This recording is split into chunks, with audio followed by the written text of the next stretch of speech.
بسم اللہ الرحمن الرحیم۔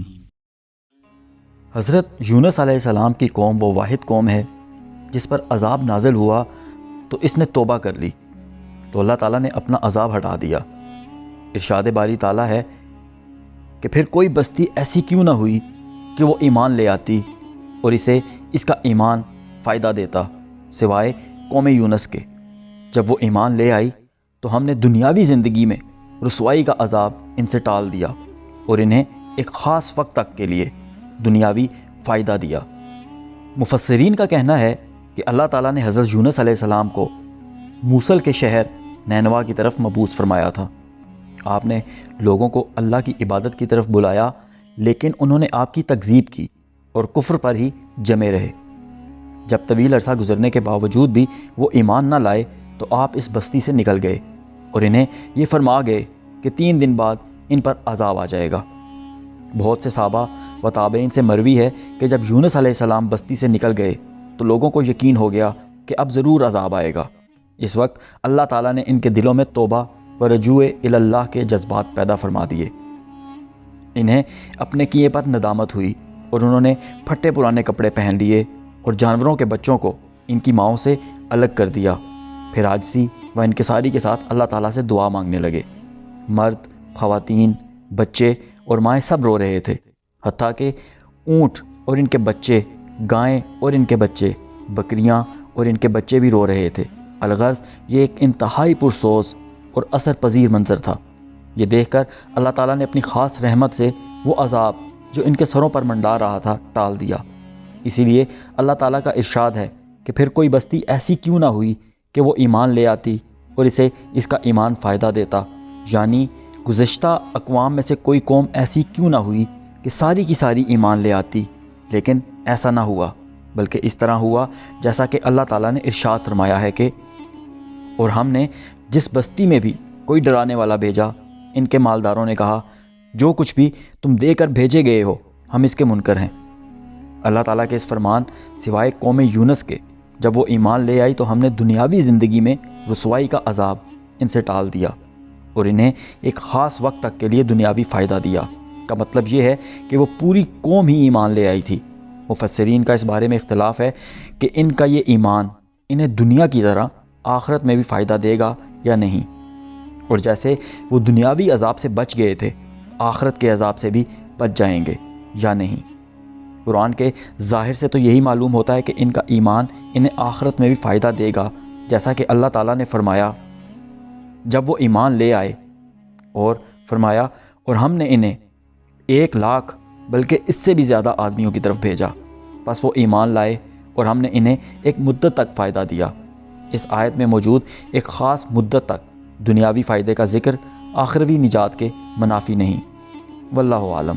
یونس علیہ السلام کی قوم کی تعداد 1,00,000 تو لازماً تھی، البتہ اسے زیادہ کتنی تھی اس کے مختلف آراء ہیں۔ کچھ نے 20,000، کچھ نے 30,000، کچھ نے 40,000 اور کچھ 70,000 کا ذکر کیا ہے۔ واللہ عالم۔ جب یونس علیہ السلام قوم سے ناراض ہو کر نکلے تو سمندری سفر کی غرض سے ایک کشتی میں سوار ہوئے۔ کشتی بھنور میں پھنس گئی اور ہچکولے کھانے لگی۔ سب کے ڈوبنے کا خطرہ تھا کہ انہوں نے آپس میں مشورہ کیا کہ قرآن اندازی کرتے ہیں، جس کے نام کا قرآن نکلے گا اسے سمندر میں پھینک دیں گے تاکہ کشتی کا بوجھ ہلکا ہو جائے اور باقی افراد ڈوبنے سے بچ جائیں۔ چنانچہ جب انہوں نے قرآن اندازی کی تو اللہ کے نبی حضرت یونس علیہ السلام کا نام نکل آیا۔ لوگ آپ کی صداقت و دیانت اور زہد و تقوی سے واقف تھے، اس لیے آپ کو پھینکنے پر رضامند نہ ہوئے۔ انہوں نے پھر قرآن اندازی کی اور پھر آپ کا نام نکل آیا۔ آپ چھلانگ لگانے ہی والے تھے کہ لوگوں نے پھر آپ کو روک لیا، مگر چونکہ اللہ کی مشیت ہی یہی تھی کہ اس لیے تیسری مرتبہ قرآن اندازی پر بھی آپ کا ہی نام نکل آیا۔ اللہ تعالیٰ کا ارشاد ہے کہ اور بلا شبہ یونس علیہ السلام نبیوں میں سے تھے، جب بھاگ کر بھری کشتی پر پہنچے پھر قرآن اندازی ہوئی تو یہ مغلوب ہو گئے، تو پھر انہیں مچھلی نے نگل لیا اور وہ خود اپنے آپ کو ملامت کرنے لگ گئے۔ یعنی جب آپ کو سمندر میں پھینکا گیا تو اللہ تعالیٰ نے بحیرہ روم کی ایک مچھلی بھیج دی جو آپ کو نگل گئی، لیکن اس نے آپ کو کوئی نقصان نہ پہنچایا، کیونکہ اللہ تعالیٰ نے اسے حکم دیا تھا کہ یہ تیرا رزق نہیں، اس لیے نہ اس کا گوشت کھانا اور نہ ہی اس کی کوئی ہڈی توڑنا۔ پھر وہ مچھلی آپ کو لے کر تمام سمندروں میں گھومی۔ کچھ علماء کا کہنا ہے کہ اس مچھلی کو ایک اور بڑی مچھلی نے نگل لیا تھا۔ یونس علیہ السلام جب مچھلی کے پیٹ میں پہنچے تو انہوں نے سمجھا کہ میں مر چکا ہوں، لیکن جب انہوں نے دیکھا کہ ان کے بدن میں حرکت باقی ہے اور وہ زندہ ہیں تو وہ فوراً اللہ تعالیٰ کے لیے سجدے میں گر پڑے اور عرض کیا، اے میرے پروردگار، میں نے تیری عبادت کے لیے جس مقام کو سجدہ گاہ بنایا ہے اسے کسی اور نے کبھی سجدہ گاہ نہیں بنایا۔ اس بارے میں مفسرین کا اختلاف ہے کہ آپ مچھلی کے پیٹ میں کتنا عرصہ رہے۔ کچھ نے 1 دن، کچھ نے 3 دن، کچھ نے 7 دن اور کچھ نے 40 دن ذکر کیے ہیں، لیکن فی الواقعہ ایسا ہے کہ اس کی حقیقت اللہ ہی بہتر جانتا ہے۔ بہرحال وہ مچھلی آپ کو لے کر سمندروں کی گہرائیوں اور تاریکیوں میں گھومتی پھرتی رہی۔ آپ نے وہاں مچھلیوں اور کنکریوں کو رحمان کی تسبیح بیان کرتے ہوئے سنا تو زبان حال اور زبان مقال سے فرمایا، جس کے متعلق اس رب العزت نے خود خبر دی ہے، جو مخفی چیزوں سے خبردار، مصائب سے نجات عطا فرمانے والا، ہلکی آواز سننے والا اور بڑی بڑی دعائیں قبول فرمانے والا ہے۔ ارشاد ہے کہ مچھلی والے حضرت یونس علیہ السلام کو یاد کرو جب وہ غصے سے چل دیا اور خیال کیا کہ ہم اسے نہ پکڑ سکیں گے۔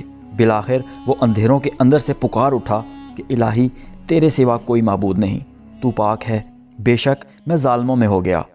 تو ہم نے اس کی پکار سن لی اور اسے غم سے نجات دے دی، اور ہم ایمان والوں کو اسی طرح بچا لیا کرتے ہیں۔ اس نے خیال کیا کہ ہم اسے پکڑ نہ سکیں گے، یعنی انہوں نے یہ گمان کیا تھا کہ اللہ تعالیٰ آپ کو تنگی میں نہیں ڈالیں گے۔ وہ اندھیروں کے اندر سے پکار اٹھا، اس سے مراد مچھلی کے پیٹ کا اندھیرا، پھر سمندر کا اندھیرا اور پھر رات کا اندھیرا ہے۔ یہ بھی کہا گیا ہے کہ اس مچھلی کو ایک دوسری مچھلی نے نگل دیا تھا، اس لیے دونوں مچھلیوں اور سمندر کا اندھیرا مراد ہے۔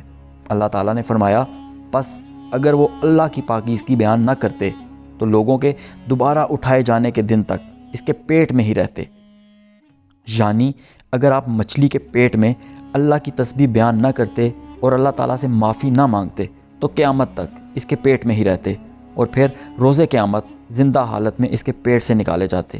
اس کا دوسرا مطلب یہ بیان کیا گیا ہے کہ اگر وہ مچھلی کے پیٹ میں جانے سے پہلے اللہ کی تسبیح بیان کرنے والے، اس کے مطیع و فرما بردار اور ذکر و نماز کے پابند نہ ہوتے تو قیامت تک نجات نہ پا سکتے۔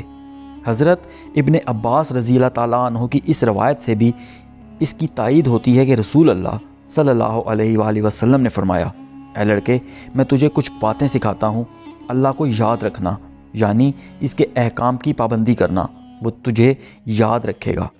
اللہ کو یاد رکھ، تو اسے اپنے سامنے پائے گا، وسعت و کشادگی میں اسے پہچان، وہ تنگی میں تجھے پہچانے گا۔